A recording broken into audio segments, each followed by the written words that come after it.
উত্তর দিনাজপুর জেলা প্রশাসনের উদ্যোগে এবং জেলা বইমেলা কমিটির সহযোগিতায় ১ জানুয়ারি ২০২৬ থেকে শুরু হল ৩১তম উত্তর দিনাজপুর জেলা বইমেলা।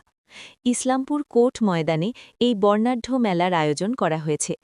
বৃহস্পতিবার বিকেল ৩টের সময় মেলার আনুষ্ঠানিক উদ্বোধন করেন পশ্চিমবঙ্গ সরকারের গণশিক্ষা প্রসার ও গ্রন্থাগার পরিষেবা বিভাগের ভারপ্রাপ্ত মন্ত্রী সিদ্দিকুল্লা চৌধুরী। অনুষ্ঠানে প্রধান অতিথি হিসেবে উপস্থিত ছিলেন রাজ্যের মন্ত্রী গোলাম রব্বানী, ইসলামপুরের বিধায়ক তথা গ্রন্থাগার পরিষেবা বিভাগের প্রাক্তন মন্ত্রী করিম চৌধুরী এবং বিভিন্ন বিধানসভা কেন্দ্রের বিধায়কগণ, ইসলামপুর মহকুমা শাসক অঙ্কিতা আগরওয়াল। ভাষার ঐতিহ্য রক্ষা আমাদের অঙ্গীকার এই স্লোগানকে সামনে রেখেই এবারের মেলা আয়োজিত হচ্ছে।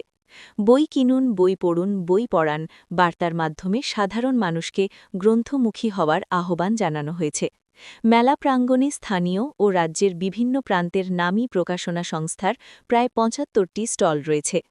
জেলা গ্রন্থাগার আধিকারিক দেবব্রত কুমার দাস, ইসলামপুর টাউন লাইব্রেরির ভারপ্রাপ্ত গ্রন্থাগারিক অভিরাম সিংহ এবং ইসলামপুর পৌরসভার পৌরপতি কানহাইয়া লাল আগরওয়াল সহ কমিটির অন্যান্য সদস্যরা সকল স্তরের মানুষকে মেলায় উপস্থিত থেকে একে সফল করার আবেদন জানিয়েছেন।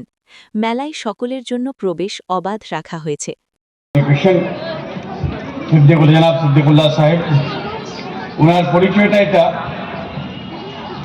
আমার সিট আর ওনার সিট আর শশীর সিট, আমরা তিনজনে একসঙ্গে বসি। মাঝখানে আমি বসি, আমার রাইট হ্যান্ডে সিদ্দিকুল্লাহ সাহেব, লেফট হ্যান্ডে শশী দিদি।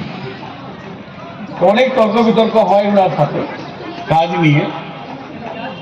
কাজের লোক, সবসময় কাজকে ভালোবাসে। আর এই দপ্তর আজকে 14.5 বছর হয়ে গেছে। 14.5 বছরে চৌধুরী আব্দুল করিম সাহেব থেকে আমাদের গভর্নমেন্টে স্টার্ট হয়েছিল। আমাদের সিনিয়র এমএলএ, এখানকার গার্জিয়ান, এক টার্ম না দু টার্ম না, আমার জন্মর আগে উনি এমএলএ ছিলেন। আমার জন্ম হয়েছিল 1970-তে, উনি 68 বা 67-এ এমএলএ হয়েছিল বাবা বলতেন। তখন গোয়ালপুরের একটা পার্ট ওনার সাথে ছিলাম, আমরা থাকতাম। এটাও বাস্তব যে ওখানকার লোক অনেক ওনাকে ভালোবাসতেন, আর ওখানকার ম্যাক্সিমাম ভোটে উনি জিততেন সবসময়। 8 term, not one single term. আর 2011 থেকে ওনাকে দেখেছি 2016 অবধি। 2016 থেকে এখন অবধি আমি সিদ্দিকুল্লাহ সাহেবকে দেখেছি এখানে এই দপ্তরের মন্ত্রী হিসাবে। দুজনেই অনেক ভালো কাজ করেছেন। তারপরে এখানে আমাদের এমএলএ, আমার অ্যাসেম্বলি কালিগ মিনাজুল আরিফুল আজাদ সাহেব আছেন, আমাদের পৌরপিতা এখানকার। উনি যদি আমার জন্ম আগে হয়ে এমএলএ হয়েছেন, ইনিও কিন্তু কম না। ইনি যখন আমি ছোটবেলায় 9-এ পড়তাম তখন উনি প্রধান ছিলেন। আর আমার বাবা আমার আঙুলটা ধরে নিয়ে আসতেন, আর ওনাকেও ডাকতেন হাই স্কুলে, বাবার সঙ্গে সাথে উনি আসতেন। তো তখন থেকে ওনাকে দুজনকে আমি বলেন উনি সেকেন্ড টপার, বাস্তবে সেকেন্ড টপার ইন লিস্ট। যখন প্রবেশন ট্রেনিং এর পর আরো মার্কস অ্যাড হয়। আর আজকে উনি ফার্স্ট টপার ইন আইএস লিস্টে, সেকেন্ড টপার ছিলেন, এখন আজকে ফার্স্ট টপার। যার জন্য ওনাকে আমি বললাম যে you just carry out your duty. One day we are praying for you to be the CS of our West Bengal government.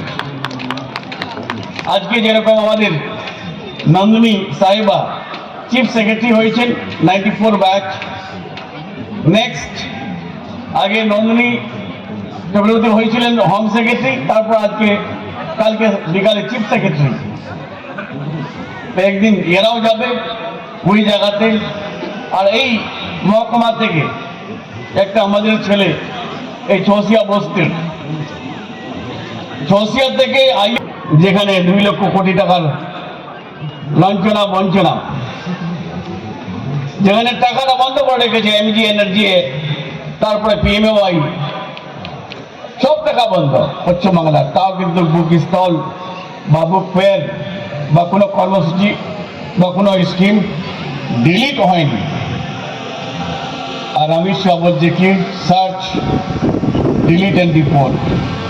SIR নিয়ে এসডিওকে আমি ধন্যবাদ দিচ্ছি।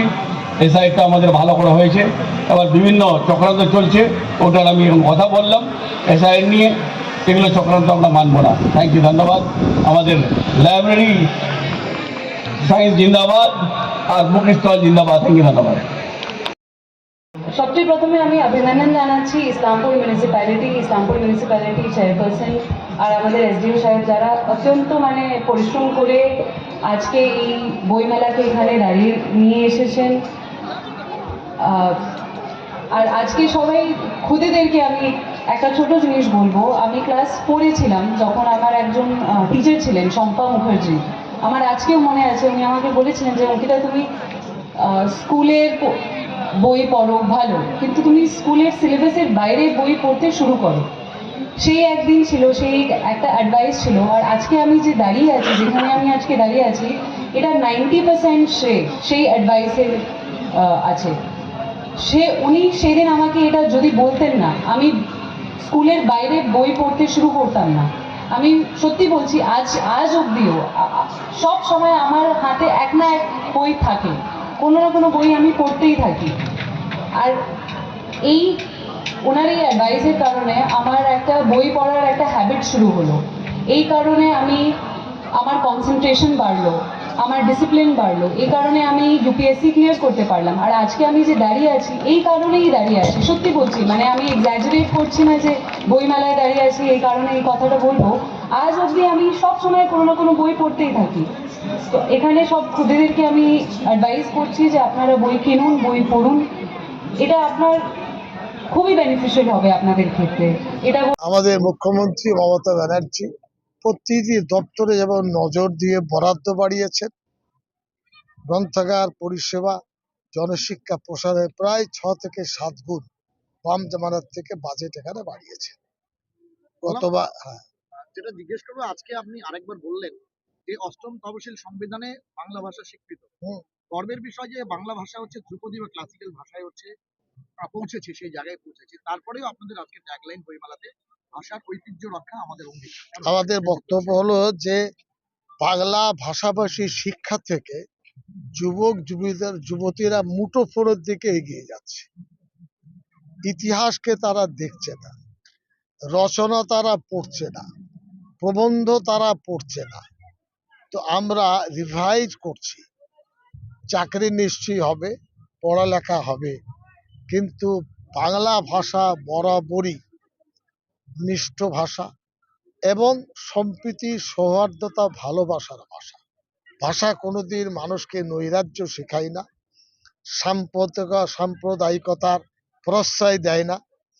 সম্প্রীতি, সৌহার্দ্যতা, দেশত্ববোধ, জাতিত্ববোধ, মমত্ববোধ বই শেখায়।